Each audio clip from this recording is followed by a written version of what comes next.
जी का खालसा वाहिगुरु जी की फतेह। पुस्तक 1984 सिख कतलेआम दा सच भाग 9वां। लेखक जरनैल सिंह, पत्रकार दिल्ली। आवाज संदीप सिंह खालड़ा। कदों मिलेगी शांति। दुखां दे पहाड़ चुके ਜੀਵਨ ਬਤੀਤ ਕਰ ਆ ਰਹੀ ਸ਼ਾਂਤੀ ਕੌਰ ਦਾ ਮਨ ਅੱਜ ਫਿਰ ਅਸ਼ਾਂਤ ਹੋਣ ਲੱਗਾ ਸੀ। 22 ਸਾਲਾਂ ਦਾ ਪੁੱਤਰ ਸੋਹਣ ਸਿੰਘ ਅਜੇ ਤੱਕ ਘਰ ਵਾਪਸ ਨਹੀਂ ਆਇਆ ਸੀ। ਇਸ 30 ਅਪ੍ਰੈਲ 2009 ਨੂੰ ਉਸ ਦਾ ਵਿਆਹ ਹੋਣਾ ਤੈਅ ਸੀ। ਵਿਆਹ ਨੂੰ ਕੁਝ ਹੀ ਦਿਨ ਬਾਕੀ ਰਹਿ ਗਏ ਸੀ ਕਿ ਪਤਾ ਨਹੀਂ ਸੋਹਣ ਕਿੱਥੇ ਚਲਾ ਗਿਆ। ਕਿਧਰੇ ਰਾਜਸਥਾਨ ਵਿੱਚ ਜੋ ਕੁੜੀ ਵੇਖ ਕੇ ਆਈ ਹਾਂ ਉਸ ਨੂੰ ਉਹ ਨਾਪਸੰਦ ਤਾਂ ਨਹੀਂ। ਫਿਰ ਸੋਚਦੀ ਕਿ ਨਹੀਂ, ਐਵੇਂ ਕਿਵੇਂ ਹੋ ਸਕਦਾ ਹੈ। ਰਿਸ਼ਤਾ ਹੋਣ ਦੇ ਬਾਅਦ ਸੋਹਣ ਕਿੰਨਾ ਖੁਸ਼ ਨਜ਼ਰ ਆ ਰਿਹਾ ਸੀ, ਪਰ ਫਿਰ ਵੀ ਨਾ ਕੋਈ ਫੋਨ ਕੀਤਾ ਹੈ ਤੇ ਨਾ ਹੀ ਦੋਸਤਾਂ ਨੂੰ ਪਤਾ ਹੈ ਆਖਰ ਗਿਆ ਕਿੱਥੇ। 2 ਦਿਨ ਐਵੇਂ ਹੀ ਬੀਤ ਗਏ ਤਾਂ ਮਨ ਨੂੰ ਸੰਸੇ ਦੇ ਬਦਲਾਂ ਨੇ ਬੁਰੀ ਤਰ੍ਹਾਂ ਘੇਰਾ ਪਾਉਣਾ ਸ਼ੁਰੂ ਕਰ ਦਿੱਤਾ। ਪੁਲਿਸ ਨੇ ਦਰਵਾਜ਼ੇ ਤੇ ਜਾ ਕੇ ਮੱਥਾ ਰਗੜਿਆ। ਪੁਲਿਸ ਦੇ ਦਰਵਾਜ਼ੇ ਤੇ ਜਾ ਕੇ ਮੱਥਾ ਰਗੜਿਆ ਤਾਂ ਉਹਨਾਂ ਨੇ ਇਹ ਕਹਿ ਕੇ ਪੱਲਾ ਝਾੜ ਲਿਆ ਕਿ ਕਿਧਰੇ ਦੋਸਤਾਂ ਯਾਰਾਂ ਨਾਲ ਇੱਧਰ ਉੱਧਰ ਚਲਾ ਗਿਆ ਹੋਵੇਗਾ। ਪਰ ਸ਼ਾਂਤੀ ਕੌਰ ਨੂੰ ਨੀਂਦ ਨਹੀਂ ਆ ਰਹੀ ਸੀ। ਆਉਂਦੀ ਵੀ ਤਾਂ ਕਿਵੇਂ।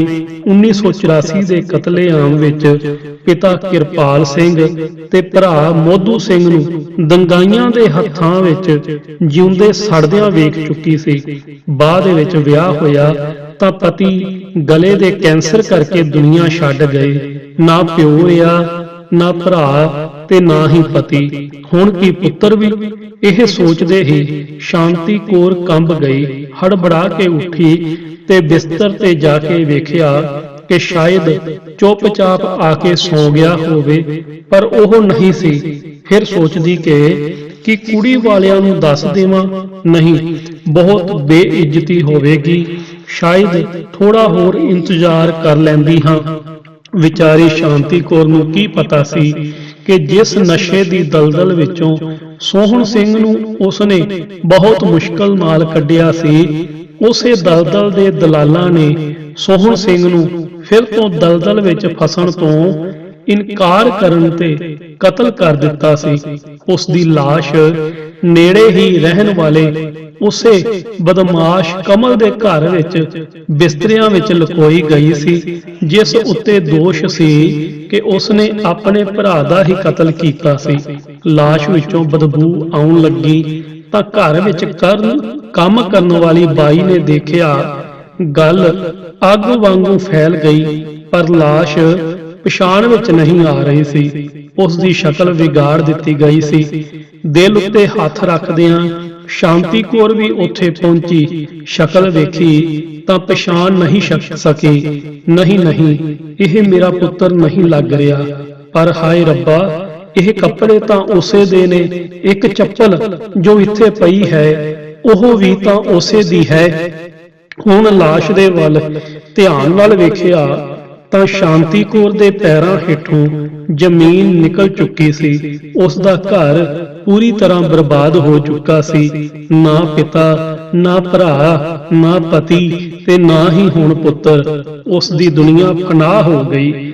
ਪੁਲਿਸ ਕਤਲ ਦਾ ਕੇਸ ਤੱਕ ਲਿਖਣ ਨੂੰ ਰਾਜੀ ਨਹੀਂ ਸੀ, ਪਰ ਜਦੋਂ ਕਾਲੋਨੀ ਵਾਲਿਆਂ ਨੇ ਥਾਣੇ ਦਾ ਘੇਰਾ ਪਾਇਆ ਤਾਂ ਫਿਰ ਕਾਤਲਾਂ ਨੂੰ ਅੰਦਰ ਕੀਤਾ ਗਿਆ। ਸ਼ਾਂਤੀ ਕੌਰ ਕਿੰਨੀ ਦੇਰ ਤੱਕ ਉੱਥੇ ਬੇਹੋਸ਼ ਪਈ ਰਹੀ। ਉਸ ਨੂੰ ਕੁਝ ਯਾਦ ਹੀ ਨਹੀਂ ਹੈ। ਪੁੱਤਰ ਦੀ ਮੌਤ ਤੋਂ ਬਾਅਦ ਜਦੋਂ ਅੰਤਮ ਰਸਮਾਂ ਨਿਭਾਉਣ ਲਈ ਕਰਜ਼ਾ ਲਿਆ ਤਾਂ ਸ਼ਾਇਦ ਤਕਦੀਰ ਲਿਖਣ ਵਾਲੇ ਨੂੰ ਵੀ ਆਪਣੀ ਕਲਮ ਤੇ ਸ਼ਰਮ ਆਈ ਹੋਵੇਗੀ। ਅੰਤਿਮ ਅਰਦਾਸ ਤੇ ਭੋਗ ਤੋਂ ਬਾਅਦ ਇਕੱਲੀ ਗੁੰਮਸੁੰਮ ਬੈਠੀ ਸ਼ਾਂਤੀ ਕੌਰ ਰੱਬ ਨੂੰ ਗਿਲਾ ਕਰਨ ਲੱਗੀ। ਜੀਵਨ ਦਾ ਪੂਰਾ ਦਿਖਾਂਤ ਇੱਕ ਫਿਲਮ ਵਾਂਗੂ ਉਸ ਦੀਆਂ ਅੱਖਾਂ ਦੇ ਸਾਹਮਣੇ ਚੱਲਣ ਲੱਗ ਗਿਆ। ਉਹ ਤ੍ਰਿਲੋਕਪੁਰੀ ਦੇ ਉਸੇ ਮਨਹੂਸ 32 ਬਲਾਕ ਵਿੱਚ ਪਿਤਾ ਕਿਰਪਾਲ ਸਿੰਘ ਤੇ ਭਰਾ ਮੋਧੂ ਸਿੰਘ ਦੇ ਨਾਲ ਰਹਿ ਰਹੀ ਸੀ। ਜਦੋਂ ਪੁਲਿਸ ਦੇ ਧੋਖੇ ਦੇ ਬਾਅਦ ਦੰਗਾਈਆਂ ਦੀ ਭੀੜ ਨੇ 500 ਬੰਦਿਆਂ ਨੂੰ ਜਿਉਂਦੇ ਸਾੜਿਆ ਸੀ। ਉਸ ਵਕਤ ਸ਼ਾਂਤੀ ਕੌਰ 17 ਸਾਲਾਂ ਦੀ ਸੀ, ਪਰ ਕੁਝ ਸਮਝ ਨਹੀਂ ਆ ਰਿਹਾ ਸੀ ਕਿ ਆਖਰ ਦੰਗਾਈ ਉਹਨਾਂ ਨੂੰ ਮਾਰਨ ਲਈ ਕਿਉਂ ਤੁਲੇ ਹੋਏ ਨੇ। ਪਰ ਵਹਿਸ਼ੀ ਭੀੜ ਦੇ ਸਿਰ ਤੇ ਤਾਂ ਖੂਨ ਸਵਾਰ ਸੀ। ਅੱਖਾਂ ਦੇ ਸਾਹਮਣੇ ਪਿਤਾ ਕਿਰਪਾਲ ਸਿੰਘ ਤੇ ਭਰਾ ਮੋਦੂ ਸਿੰਘ ਨੂੰ ਮੰਜੀਆਂ ਨਾਲ ਬੰਨ੍ਹ ਦਿੱਤਾ ਗਿਆ। ਪਹਿਲੇ ਉਹਨਾਂ ਦੇ ਕੇਸ ਕਤਲ ਕੀਤੇ ਤੇ ਫਿਰ ਉਹਨਾਂ ਨੂੰ ਇਸ ਤਰ੍ਹਾਂ ਅੱਗ ਵਿੱਚ ਸਾੜ ਦਿੱਤਾ ਜਿਵੇਂ ਹਰ ਸਾਲ ਦੁਸਹਿਰੇ ਵਿੱਚ ਰਾਵਣ ਨੂੰ ਸਾੜਦੇ ਨੇ। ਹੁਣ ਸ਼ਾਂਤੀ ਕੌਰ ਕਹਿੰਦੀ ਹੈ ਕਿ ਇਹ ਆਪ ਤਾਂ ਸੀਤਾ ਦਾ ਹਰਨ ਕਰਨ ਵਾਲੇ ਰਾਵਣ ਦਾ ਹਰ ਸਾਲ ਪੁਤਲਾ ਜਲਾਉਂਦੇ ਹਨ, ਪਰ ਸਾਨੂੰ ਕਹਿੰਦੇ ਨੇ ਕਿ 1984 ਨੂੰ ਭੁੱਲ ਜਾਓ। ਕਿ ਇਹਨਾਂ ਨੂੰ ਸ਼ਰਮ ਨਹੀਂ ਆਉਂਦੀ? ਅੱਗ ਵਿੱਚ ਸੜਦੇ ਪਿਓ ਤੇ ਭਰਾ ਦੀਆਂ ਚੀਖਾਂ ਅੱਜ ਵੀ ਸ਼ਾਂਤੀ ਕੌਰ ਨੂੰ ਆਪਣੇ ਕੰਨਾਂ ਵਿੱਚ ਸੁਣਾਈ ਦਿੰਦੀਆਂ ਨੇ। ਉਹ ਅਜੇ 18 ਵਰ੍ਹਿਆਂ ਦੀ ਹੀ ਹੋਈ ਸੀ ਕਿ ਰਿਸ਼ਤੇਦਾਰਾਂ ਨੇ ਪੂਰਨ ਸਿੰਘ ਨਾਲ ਉਸ ਦੀ ਸ਼ਾਦੀ ਕਰ ਦਿੱਤੀ। ਪੂਰਨ ਸਿੰਘ ਦੇ ਪਿਤਾ ਨੂੰ ਵੀ ਦੰਗਾਈਆਂ ਨੇ ਸੁਲਤਾਨਪੁਰੀ ਵਿੱਚ ਮੌਤ ਦੇ ਘਾਟ ਉਤਾਰ ਦਿੱਤਾ ਸੀ। ਪੂਰਨ ਸਿੰਘ ਨੂੰ ਵੀ ਦੰਗਾਈਆਂ ਨੇ ਚਾਕੂ ਤਲਵਾਰਾਂ ਨਾਲ ਮਾਰਿਆ ਸੀ ਤੇ ਉਸ ਨੂੰ ਮੋਇਆ ਸਮਝ ਕੇ ਹੀ ਛੱਡ ਗਏ ਸੀ। ਬਾਅਦ ਵਿੱਚ ਕੁਝ ਹੋਸ਼ ਆਇਆ ਤਾਂ ਬਹੁਤ ਮੁਸ਼ਕਲ ਨਾਲ ਜਾਨ ਬਚ ਸਕੀ। ਉਹ ਸਬਜ਼ੀ ਵੇਚ ਕੇ ਗੁਜ਼ਾਰਾ ਕਰਦੇ ਸੀ, ਪਰ ਫਿਰ ਵੀ ਲੱਗ ਰਿਹਾ ਸੀ ਕਿ ਜ਼ਿੰਦਗੀ ਪਟੜੀ ਤੇ ਵਾਪਸ ਪਰਤ ਰਹੀ ਹੈ। ਇਸ ਦੌਰਾਨ 3 ਬੱਚੇ ਹੋਏ, ਸੋਹਣ ਸਿੰਘ, ਰਜਨੀ ਕੌਰ ਤੇ ਗੁਰਬਚਨ ਸਿੰਘ।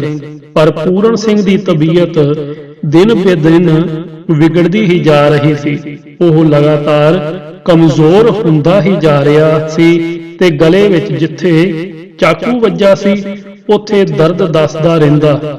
ਪੈਸਾ ਐਨਾ ਨਹੀਂ ਸੀ ਕਿ ਕਿਧਰੇ ਚੰਗੀ ਥਾਂ ਇਲਾਜ ਕਰਵਾਉਂਦੇ। ਸ਼ਾਂਤੀ ਕੌਰ ਨੇ ਕਈ ਵਾਰ ਕਿਹਾ ਵੀ ਕਿ ਕਿਧਰੇ ਚੰਗੀ ਥਾਂ ਤੇ ਵਿਖਾ ਲਓ, ਤਾਂ ਇਸ ਉੱਤੇ ਉਹ ਕਹਿੰਦੇ ਕਿ ਜਦੋਂ ਪੈਸੇ ਹੋਣਗੇ ਤਾਂ ਵੇਖ ਲਵਾਂਗੇ।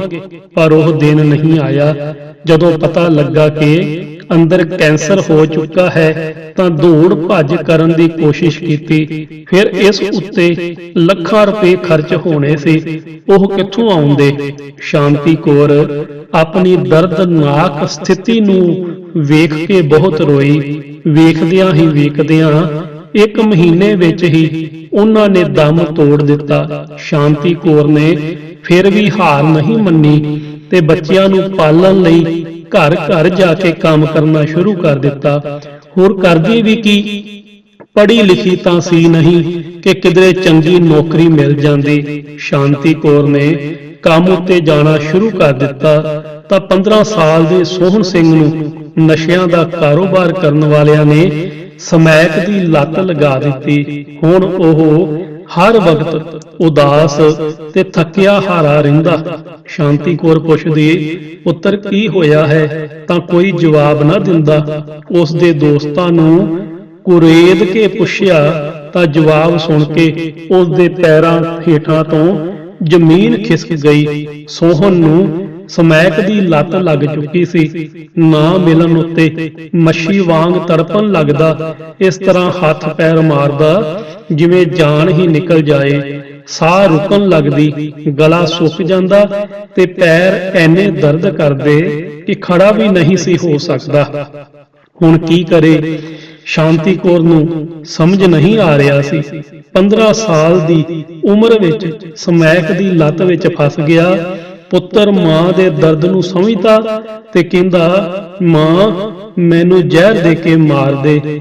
ਪਰ ਉਹ ਅਜਿਹਾ ਨਹੀਂ ਕਰ ਸਕਦੀ ਸੀ ਤਾਂ ਰੋਂਦਾ ਕਿ ਮਾਂ ਮੈਨੂੰ ਬਚਾ ਲੈ। ਮਾਂ ਦੇ ਦਿਮਾਗ ਨੇ ਤਾਂ ਕੰਮ ਕਰਨਾ ਹੀ ਬੰਦ ਕਰ ਦਿੱਤਾ ਸੀ। ਕਈ ਵਾਰ ਗੁਰਦੁਆਰੇ ਜਾ ਕੇ ਕਸਮਾਂ ਖਵਾਈਆਂ ਕਿ ਪੁੱਤਰ ਹੁਣ ਨਸ਼ਾ ਨਹੀਂ ਕਰਨਾ, ਪਰ ਜਦੋਂ ਤਲਬ ਲੱਗਦੀ ਤਾਂ ਸਭ ਕੁਝ ਭੁੱਲ ਜਾਂਦਾ। ਗੁਆਂਢੀਆਂ ਨੇ ਸਮਝਾਇਆ ਕਿ ਇਸ ਨੂੰ ਨਸ਼ਾ ਛੁਡਾਉਣ ਵਾਲੇ ਸੈਂਟਰ ਵਿੱਚ ਭੇਜ ਦੇਵੋ, ਉੱਥੇ ਇਲਾਜ ਹੋਣ ਨਾਲ ਠੀਕ ਹੋ ਜਾਵੇਗਾ। ਕਦੇ ਅਮਨ ਵਿਹਾਰ, ਕਦੇ ਰੋਹਿਣੀ, ਕਦੇ ਪਹਾੜਗੰਜ ਤਾਂ ਕਦੇ ਗੋਬਿੰਦਪੁਰੀ, ਸਾਰੀਆਂ ਥਾਵਾਂ ਤੇ ਪੁੱਤਰ ਨੂੰ ਲੈ ਕੇ ਇਲਾਜ ਲਈ ਘੁੰਮਦੀ ਰਹੀ। ਕੁਝ ਫਾਇਦਾ ਹੁੰਦਾ ਵੀ ਸੀ, ਕੁਝ ਵਕਤ ਲਈ ਆਦਤ ਛੁੱਟ ਵੀ ਜਾਂਦੀ, ਪਰ ਫਿਰ ਤੋਂ ਉਹ ਸੰਗੀ ਘੇਰ ਲੈਂਦੇ ਤੇ ਨਸ਼ਾ ਸ਼ੁਰੂ ਹੋ ਜਾਂਦਾ। ਆਖਰ ਉਸ ਨੂੰ ਨਿਹਾਲ ਵਿਹਾਰ ਸੈਂਟਰ ਵਿੱਚ ਭੇਜ ਦਿੱਤਾ। ਇੱਥੇ ਉਸ ਨੂੰ ਤਕਰੀਬਨ 1.5 ਸਾਲ ਤੱਕ ਰੱਖਿਆ ਗਿਆ ਅਤੇ ਉਸਨੇ ਘਰਾਂ ਵਿੱਚ ਕੰਮ ਕਰਕੇ ਇਲਾਜ ਦਾ ਖਰਚਾ ਚੁੱਕਿਆ। ਸ਼ਾਂਤੀ ਕੌਰ ਦੇ ਚਿਹਰੇ ਤੇ ਹੁਣ ਮੁਸਕਾਨ ਪਰਤਣ ਲੱਗੀ ਸੀ। ਪੁੱਤਰ ਨਸ਼ੇ ਦੀ ਲੱਤ ਤੋਂ ਪੂਰੀ ਤਰ੍ਹਾਂ ਨਿਕਲ ਚੁੱਕਿਆ ਸੀ। ਘਰ ਵਾਪਸ ਆ ਕੇ ਵੀ ਨਸ਼ਿਆਂ ਤੋਂ ਦੂਰ ਰਿਹਾ ਤੇ ਨਸ਼ੇ ਵਾਲਿਆਂ ਦੀ ਸੰਗਤ ਛੱਡ ਦਿੱਤੀ। ਹੁਣ ਉਹ ਕੁਝ ਕੰਮਕਾਜ ਕਰਨ ਲੱਗ ਪਿਆ ਸੀ। ਸ਼ਾਂਤੀ ਕੌਰ ਨੇ ਕੁਝ ਰਾਹਤ ਦੀ ਸਾਹ ਲਈ, ਲੱਗਾ ਕਿ ਤਪ ਸਫਲ ਹੋਣ ਲੱਗਾ ਹੈ, ਪਰ ਪਤਾ ਨਹੀਂ ਸੀ ਕਿ ਕਿਸਮਤ ਨੂੰ ਕੁਝ ਹੋਰ ਹੀ ਮਨਜ਼ੂਰ ਹੈ। ਸ਼ਾਂਤੀ ਕੌਰ ਦੀ ਧੀ ਰਜਨੀ ਕੌਰ 16 ਸਾਲ ਦੀ ਹੋ ਗਈ ਤਾਂ ਉਸ ਨੂੰ ਵੀ ਘਰਾਂ ਵਿੱਚ ਕੰਮ ਕਰਨ ਲਈ ਨਾਲ ਲਿਜਾਉਣਾ ਸ਼ੁਰੂ ਕੀਤਾ। ਜ਼ਮਾਨੇ ਨੇ ਕਈ ਉਲਟੀਆਂ ਸਿੱਧੀਆਂ ਗੱਲਾਂ ਕਹਿਣੀਆਂ ਸ਼ੁਰੂ ਕਰ ਦਿੱਤੀਆਂ।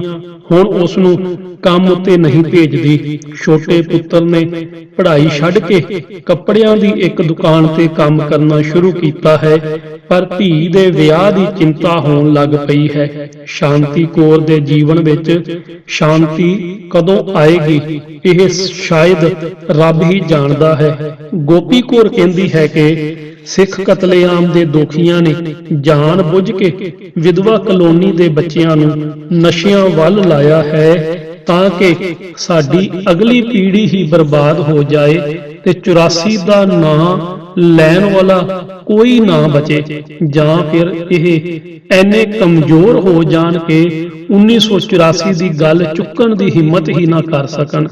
ਪਤੀ ਸਮੇਤ ਘਰ ਦੇ 7 ਬੰਦਿਆਂ ਨੂੰ ਕਤਲੇਆਮ ਵਿੱਚ ਗਵਾਉਣ ਦੇ ਬਾਅਦ ਹੁਣ ਗੋਪੀ ਕੌਰ ਨੂੰ ਆਪਣੇ ਪੁੱਤਰ ਗੁਰਮੀਤ ਸਿੰਘ ਤੋਂ ਆਸ ਸੀ, ਪਰ 22 ਵਰ੍ਹਿਆਂ ਦਾ ਹੁੰਦੇ ਹੁੰਦੇ ਗੁਰਮੀਤ ਨਸ਼ੇ ਦੇ ਸਮੈਕ ਦੇ ਫੇਰ ਵਿੱਚ ਪੈ ਕੇ ਇਸ ਦੁਨੀਆ ਤੋਂ ਜਾ ਚੁੱਕਾ ਹੈ। ਉਸ ਦੇ ਦਿਓਰ ਚੰਦੂ ਸਿੰਘ ਦੀ ਕਤਲੇਆਮ ਤੋਂ ਬਾਅਦ ਹੀ ਮਾਨਸਿਕ ਹਾਲਤ ਖਰਾਬ ਹੋ ਗਈ ਸੀ ਤੇ ਉਹ ਘਰ ਤੋਂ ਬਾਹਰ ਹੀ ਨਹੀਂ ਜਾਂਦਾ। ਖਾਕੀ ਦਾ ਡਰ ਉਸ ਦੇ ਦਿਲ ਵਿੱਚ ਇੰਨਾ ਸਮਾ ਚੁੱਕਾ ਹੈ ਕਿ ਕੋਈ ਪੁਲਿਸ ਵਾਲਾ ਨਜ਼ਰ ਆਉਣ ਤੇ ਭੱਜਣ ਲੱਗਦਾ ਹੈ ਤੇ ਉਸ ਦੀ ਪੈਂਟ ਗਿੱਲੀ ਹੋ ਜਾਂਦੀ ਹੈ। ਸਾਰਾ ਦਿਨ ਸੁੰਨ ਹੋ ਤੱਕਦਾ ਰਹਿੰਦਾ ਹੈ। ਗੋਪੀ ਕੌਰ ਉਹਨਾਂ 70 ਅਭਾਗਨਾਂ ਵਿੱਚ ਸ਼ਾਮਲ ਹੈ ਜਿਨ੍ਹਾਂ ਨੂੰ ਦੰਗਾ ਪੀੜਤਾਂ ਦੇ ਤੌਰ ਤੇ ਮੁਆਵਜ਼ਾ ਤਾਂ ਮਿਲਿਆ, ਪਰ ਲੋਭੀ ਲੋਕਾਂ ਦੀਆਂ ਨਜ਼ਰਾਂ ਉਸ ਤੇ ਲੱਗ ਗਈਆਂ। ਜਦੋਂ ਇਹਨਾਂ ਨੂੰ ਮੁਆਵਜ਼ੇ ਦਾ ਚੈੱਕ ਮਿਲਿਆ ਤਾਂ ਉੱਥੇ ਓਰੀਐਂਟਲ ਹਾਊਸਿੰਗ ਸੁਸਾਇਟੀ ਨਾਂ ਦੀ ਇੱਕ ਫਰਜ਼ੀ ਸੰਸਥਾ ਖੜੀ ਹੋ ਗਈ। ਇਹਨਾਂ ਅਨਪੜ੍ਹ ਵਿਧਵਾਵਾਂ ਨੂੰ ਸਬਜ਼ ਬਾਗ ਵਿਖਾਉਂਦਿਆਂ ਕਿਹਾ ਗਿਆ ਕਿ ਬੈਂਕ ਦੀ ਬਜਾਏ ਇਹਨਾਂ ਕੋਲ ਪੈਸਾ ਜਮ੍ਹਾਂ ਕਰਾਉਣਗੀਆਂ ਤਾਂ ਜ਼ਿਆਦਾ ਫਾਇਦਾ ਹੋਵੇਗਾ। ਇਤਬਾਰ ਕਰ ਲਿਆ, ਚੈੱਕ ਦੇ ਦਿੱਤੇ, ਪਰ 6 ਮਹੀਨਿਆਂ ਵਿੱਚ ਹੀ ਉਹ ਸੰਸਥਾ ਗਾਇਬ ਹੋ ਗਈ। ਵਿਧਵਾਵਾਂ ਅੱਜ ਵੀ ਉਹਨਾਂ ਨੂੰ ਕੋਸਦੀਆਂ ਨੇ ਤੇ ਜਾਲਸਾਜ਼ੀ ਦਾ ਮੁਕੱਦਮਾ ਚੱਲ ਰਿਹਾ ਹੈ, ਹਾਲਾਂਕਿ ਪੈਸਾ ਵਾਪਸ ਮਿਲਣ ਦੀ ਉਮੀਦ ਨਹੀਂ ਹੈ। ਬਰਫੀ ਕੌਰ ਦੇ 2 ਭਤੀਜੇ ਨਸ਼ੇ ਦੀਆਂ ਗੋਲੀਆਂ ਖਾਂਦੇ ਖਾਂਦੇ ਭਰੀ ਜਵਾਨੀ ਵਿੱਚ ਹੀ ਚਲੇ ਗਏ ਹਨ। ਵੇਖਣ ਵਿੱਚ ਇਹ ਦੰਗਿਆਂ ਦਾ ਭੈੜਾ ਅਸਰ ਲੱਗਦਾ ਹੈ, ਪਰ ਵਿਧਵਾਵਾਂ ਨੂੰ ਇਹ ਉਸੇ ਹਕੂਮਤ ਦੀ ਸਾਜ਼ਿਸ਼ ਲੱਗਦੀ ਹੈ ਜਿਸ ਨੇ ਉਹਨਾਂ ਦੇ ਆਦਮੀਆਂ ਨੂੰ ਬੇਰਹਿਮੀ ਨਾਲ ਕਤਲ ਕੀਤਾ ਤੇ ਫਿਰ ਕਾਤਲਾਂ ਨੂੰ ਬਚਾ ਕੇ ਉਹਨਾਂ ਨੂੰ ਵੱਡੇ ਅਹੁਦੇ ਦਿੱਤੇ। ਇਹ ਕਹਿੰਦੀਆਂ ਹਨ ਕਿ ਜਦੋਂ ਵਿਧਵਾਵਾਂ ਦੀ ਇਸ ਕਲੋਨੀ ਵਿੱਚ ਪਿਛਲੇ ਕੁਝ ਸਾਲਾਂ ਵਿੱਚ 200 ਤੋਂ ਵੱਧ ਜਵਾਨ ਮੁੰਡੇ ਦੁਨੀਆ ਛੱਡ ਜਾਣ ਤਾਂ ਇਹ ਕੋਈ ਸੁਭਾਵਕ ਗੱਲ ਨਹੀਂ ਜਾਪਦੀ। ਇਹਨਾਂ ਦਾ ਕਹਿਣਾ ਹੈ ਕਿ ਜਦੋਂ ਉਹ ਕੰਮ ਤੇ ਜਾਂਦੀਆਂ ਹਨ ਤਾਂ ਸਾਜ਼ਿਸ਼ ਦੇ ਤਹਿਤ 10 ਤੋਂ 15 ਸਾਲਾਂ ਦੇ ਬੱਚਿਆਂ ਨੂੰ ਨਿਸ਼ਾਨਾ ਬਣਾ ਕੇ ਨਸ਼ੇ ਦੇ ਟੀਕੇ ਤੇ ਗੋਲੀਆਂ ਦਾ ਆਦੀ ਬਣਾਉਣਾ ਸ਼ੁਰੂ ਕੀਤਾ ਗਿਆ ਹੈ ਸੀ। ਹੁਣ ਕੁਝ ਹੀ ਘਰ ਬਚੇ ਹਨ ਜਿੱਥੇ ਨਸ਼ਿਆਂ ਦਾ ਕਹਿਰ ਨਾ ਹੋਵੇ। ਆਲਮ ਇਹ ਹੈ ਕਿ ਨਸ਼ੇ ਦੇ ਆਦੀ ਹੋ ਚੁੱਕੇ ਮੁੰਡੇ ਜਾਨਵਰਾਂ ਨੂੰ ਦਿੱਤੀਆਂ ਜਾਣ ਵਾਲੀਆਂ ਦਵਾਈਆਂ ਖਾ ਕੇ ਵੀ ਨਸ਼ਾ ਪੂਰਾ ਕਰਦੇ ਨੇ ਤੇ ਛੋਟੇ ਛੋਟੇ ਬੱਚੇ ਵਾਈਟਨਰ ਨੂੰ ਹੀ ਰੁਮਾਲ ਵਿੱਚ ਬੰਨ੍ਹ ਕੇ ਸੁੰਘਦੇ ਨਜ਼ਰ ਆ ਜਾਣਗੇ। ਪੈਟਰੋਲ ਤੇ ਹੋਰ ਦਵਾਈਆਂ ਨੂੰ ਸੁੰਘਣਾ ਤਾਂ ਆਮ ਗੱਲ ਹੈ। ਪ੍ਰੋਕਸੀਵੋਨ ਦੀਆਂ ਗੋਲੀਆਂ ਦਾ ਪੂਰਾ ਪੱਤਾ ਇੱਕ ਦਿਨ ਵਿੱਚ ਚੱਟ ਕਰ ਜਾਂਦੇ ਨੇ ਤੇ ਨਸ਼ੇ ਦਾ ਟੀਕਾ ਖੁਦ ਆਪਣੀਆਂ ਨਸਾਂ ਵਿੱਚ ਲਗਾ ਕੇ 2-4 ਘੰਟੇ ਸ਼ਾਂਤ ਹੁੰਦੇ ਹਨ। ਨਸ਼ੇ ਦੀ ਲਗਤ ਲੱਗ ਜਾਏ ਤਾਂ ਪੈਸਾ ਕਿੱਥੋਂ ਆਵੇ? ਇਸ ਲਈ ਚੋਰੀਆਂ ਸ਼ੁਰੂ ਹੋ ਗਈਆਂ। ਗੁਆਂਢੀਆਂ ਦੇ ਮੀਟਰ ਖੋਲ ਕੇ ਵੇਚਣ ਤੋਂ ਲੈ ਕੇ ਘਰ ਦੇ ਕੱਪੜੇ ਤੇ ਭਾਂਡੇ ਤੱਕ ਵੇਚ ਦਿੱਤੇ ਹਨ। ਜੇਕਰ ਰੋਕੋ ਤਾਂ ਘਰ ਵਿੱਚ ਕਲੇਸ਼ ਤੇ ਲੜਾਈ ਝਗੜਿਆਂ ਨੇ ਜ਼ਿੰਦਗੀ ਨਰਕ ਬਣਾ ਦਿੱਤੀ ਹੈ। ਵਿਧਵਾ ਹੋ ਚੁੱਕੀ ਇਨ੍ਹਾਂ ਔਰਤਾਂ ਨੂੰ ਪੁੱਤਰਾਂ ਤੋਂ ਆਸ ਸੀ, ਪਰ ਹੁਣ ਉਹ ਵੀ ਦਮ ਤੋੜ ਚੁੱਕੀ ਹੈ। ਗੋਪੀ ਕੌਰ ਰੋਂਦਿਆਂ ਹੋਇਆਂ ਕਹਿੰਦੀ ਹੈ, ਮੈਂ ਦੰਗਿਆਂ ਵਿੱਚ ਆਪਣੇ ਘਰ ਦੇ 7 ਜੀ ਗਵਾਏ ਸਨ, ਪਰ ਹੁਣ ਜਵਾਨ ਪੁੱਤਰ ਨੂੰ ਗਵਾਉਣ ਦਾ ਦੁੱਖ ਸਹਿਣ ਨਹੀਂ ਹੁੰਦਾ। ਆਲ ਇੰਡੀਆ ਸਿੱਖ ਦੰਗਾ ਪੀੜਤ ਐਕਸ਼ਨ ਕਮੇਟੀ ਦੇ ਪ੍ਰਧਾਨ ਜਗਦੀਸ਼ ਸਿੰਘ ਦਾ ਇਲਜ਼ਾਮ ਹੈ ਕਿ ਵਿਧਵਾ ਕਲੋਨੀ ਵਿੱਚ ਨਸ਼ਾ ਫੈਲਾਉਣ ਦੇ ਪਿੱਛੇ ਦੰਗਾ ਪੀੜਤ ਵਿਰੋਧੀ ਸ਼ਕਤੀਆਂ ਦੀ ਹੀ ਸੋਚੀ ਸਮਝੀ ਚਾਲ ਸੀ। ਉਹ ਕਹਿੰਦੇ ਹਨ ਕਿ ਜੇਕਰ ਐਸਾ ਨਾ ਹੁੰਦਾ ਤਾਂ ਘੱਟ ਤੋਂ ਘੱਟ ਪੁਲਿਸ ਤੇ ਸਾਡਾ ਸਾਥ ਦਿੰਦੀ। SHO, SP, DSP ਸਾਰਿਆਂ ਕੋਲ ਬੇਨਤੀ ਕਰ ਚੁੱਕੇ ਹਾਂ, ਪਰ ਕੋਈ ਸੁਣਨ ਨੂੰ ਤਿਆਰ ਹੀ ਨਹੀਂ ਹੈ। ਸ਼ਰੇਆਮ ਨਸ਼ਿਆਂ ਦੇ ਟੀਕੇ ਤੇ ਗੋਲੀਆਂ ਵੇਚੀਆਂ ਜਾ ਰਹੀਆਂ ਨੇ, ਪਰ ਕੋਈ ਉਹਨਾਂ ਨੂੰ ਨਹੀਂ ਰੋਕਦਾ। ਸ਼ਿਕਾਇਤਾਂ ਕਰ ਕਰਕੇ ਥੱਕ ਗਏ, ਪਰ ਪੁਲਿਸ ਕੋਈ ਕਾਰਵਾਈ ਨਹੀਂ ਕਰਦੀ। ਕੈਮਿਸਟਾਂ ਦੀਆਂ ਦੁਕਾਨਾਂ ਤੋਂ ਪ੍ਰੋਕਸੀਵੋਨ ਤੇ ਹੋਰ ਨਸ਼ੀਲੀਆਂ ਦਵਾਈਆਂ ਸ਼ਰੇਆਮ ਵਿਕ ਰਹੀਆਂ ਨੇ, ਪਰ ਕੋਈ ਰੋਕ ਨਹੀਂ। ਆਖਰ ਕਿਉਂ? ਹਾਲਾਤ ਇਹ ਹੈ ਕਿ ਜਿਸ ਦਿਨ ਨਸ਼ੇ ਦੇ ਇਸ ਕਾਰੋਬਾਰ ਦੇ ਵਿਰੁੱਧ ਪੁਲਿਸ ਵਿੱਚ ਸ਼ਿਕਾਇਤ ਕੀਤੀ, ਉਸੇ ਰਾਤ ਜਗਦੀਸ਼ ਸਿੰਘ ਦੇ ਘਰ ਚੋਰੀ ਹੋ ਗਈ। ਸ਼ਾਇਦ ਇਹ ਇੱਕ ਧਮਕੀ ਸੀ। ਇਹਨਾਂ ਦਾ ਕਹਿਣਾ ਹੈ ਕਿ ਜਦੋਂ ਦੰਗਾ ਪੀੜਤ ਪਰਿਵਾਰਾਂ ਨੇ ਕੁਝ ਸੰਭਲਣ ਦੇ ਬਾਅਦ ਨਿਆਂ ਦੇ ਲਈ ਆਵਾਜ਼ ਬੁਲੰਦ ਕਰਨੀ ਸ਼ੁਰੂ ਕੀਤੀ ਤਾਂ ਤਦੇ ਤੋਂ ਇੱਕਦਮ ਨਸ਼ੇ ਦੇ ਦਲਾਲਾਂ ਨੇ ਇੱਥੇ ਮੁਫਤ ਨਸ਼ੇ ਵੰਡਣੇ ਸ਼ੁਰੂ ਕਰ ਦਿੱਤੇ। ਇਹ ਸਾਜ਼ਿਸ਼ ਹੈ ਕਿ ਨਹੀਂ, ਇਹ ਤਾਂ ਕਹਿਣਾ ਮੁਸ਼ਕਲ ਹੈ, ਪਰ ਪੁਲਿਸ ਕਿਉਂ ਨਹੀਂ ਕੋਈ ਕਾਰਵਾਈ ਕਰ ਰਹੀ ਹੈ? ਇਹ ਸਵਾਲ ਬਹੁਤ ਜਾਇਜ਼ ਹੈ। ਸਿਰਫ 35 ਸਾਲ ਦੀ ਉਮਰ ਵਿੱਚ 4 ਧੀਆਂ ਤੇ ਇੱਕ ਪੁੱਤਰ ਨੂੰ ਪਾਲ ਰਹੀ ਬਲਜੀਤ ਕੌਰ ਨਸ਼ਿਆਂ ਕਰਕੇ ਦਮ ਤੋੜਨ ਵਾਲੇ ਪਤੀ ਰਾਜੂ ਸਿੰਘ ਦੇ ਬਾਰੇ ਵਿੱਚ ਅਜੇ ਵੀ ਕੁਝ ਗਲਤ ਨਹੀਂ ਭੁੱਲਣਾ ਚਾਹੁੰਦੀ। ਉਸ ਨੂੰ ਲੱਗਦਾ ਹੈ ਕਿ ਜਦੋਂ ਉਹ ਦੁਨੀਆ ਤੋਂ ਹੀ ਚਲਾ ਗਿਆ ਹੈ ਤਾਂ ਉਹ ਇਹ ਕਿਉਂ ਦੱਸੇ ਕਿ ਉਹ ਨਸ਼ੇ ਦੇ ਲਈ ਉਸ ਨਾਲ ਮਾਰਕੁੱਟ ਕਰਦਾ ਸੀ। ਉਹ ਆਟੋ ਚਲਾਉਂਦਾ ਸੀ, ਪਰ ਸਾਰੀ ਕਮਾਈ ਨਸ਼ੇ ਵਿੱਚ ਉਡਾ ਦਿੰਦਾ। ਵਿਰੋਧ ਕਰਨ ਤੇ ਬੱਚਿਆਂ ਤੇ ਵਹੁਟੀ ਨੂੰ ਘਰੋਂ ਬਾਹਰ ਕੱਢ ਦਿੰਦਾ। ਥਾਣੇ ਵਿੱਚ ਉਸ ਦੀ ਸ਼ਿਕਾਇਤ ਵੀ ਕਰਾਈ। 1.5 ਸਾਲ ਤੱਕ ਨਸ਼ਾ ਛਡਾਊ ਸੈਂਟਰ ਵਿੱਚ ਦਾਖਲ ਵੀ ਕਰਾਇਆ, ਪਰ ਕੁਝ ਨਹੀਂ ਹੋਇਆ। ਹੁਣ 17 ਸਾਲ ਦੀ ਪਰਮਜੀਤ, 16 ਦੀ ਗੁਰਪ੍ਰੀਤ, 12 ਦੀ ਜੱਸੀ, 10 ਦੀ ਪਿੰਕੀ ਤੇ 9 ਸਾਲ ਦਾ ਫਤਿਹ ਸਿੰਘ ਦਾ ਭਵਿੱਖ ਕੀ ਹੋਵੇਗਾ? ਇਸ ਚਿੰਤਾ ਨੇ ਬਲਜੀਤ ਕੌਰ ਦੀ ਸਿਹਤ ਤੇ ਅਸਰ ਕਰਨਾ ਸ਼ੁਰੂ ਕਰ ਦਿੱਤਾ ਹੈ। ਰਾਜੂ ਸਿੰਘ ਦੇ ਪਿਤਾ ਸਾਵਣ ਸਿੰਘ ਤੇ ਲੋਕਪੁਰੀ ਵਿੱਚ ਦੰਗਾਈਆਂ ਦੇ ਹੱਥੋਂ ਮਾਰੇ ਗਏ ਸੀ।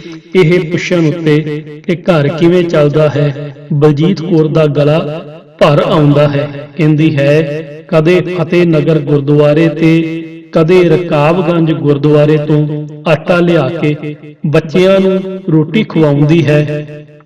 ਲੋਕਾਂ ਦੇ ਘਰਾਂ ਵਿੱਚ ਭਾਂਡੇ ਮਾਂਜਣ ਆਦਿ ਦਾ ਕੰਮ ਕਰਕੇ ਬਸਰ ਹੋ ਰਹੀ ਹੈ ਜ਼ਿੰਦਗੀ। ਆਸ਼ਾ ਕੌਰ ਦਾ ਪਤੀ ਅਰਜਨ ਸਿੰਘ ਸਾਰਾ ਦਿਨ ਇੱਥੇ ਬੀ ਬਲਾਕ ਦੇ ਕਬਰਸਤਾਨ ਦੇ ਕੋਲ ਨਸ਼ੇੜੀਆਂ ਦੇ ਅੱਡੇ ਤੇ ਨਸ਼ਾ ਕਰਦਾ ਹੈ। ਮਾਇਆ ਕੌਰ ਨੂੰ ਵੀ ਉਸ ਉੱਪਰ ਵਾਲੇ ਦੀ ਮਾਇਆ ਸਮਝ ਨਹੀਂ ਆ ਰਹੀ ਹੈ। 1984 ਵਿੱਚ ਪਿਤਾ ਭੋਜਾ ਸਿੰਘ ਨੂੰ ਦੰਗਾਈਆਂ ਨੇ ਕਤਲ ਕਰ ਦਿੱਤਾ ਸੀ।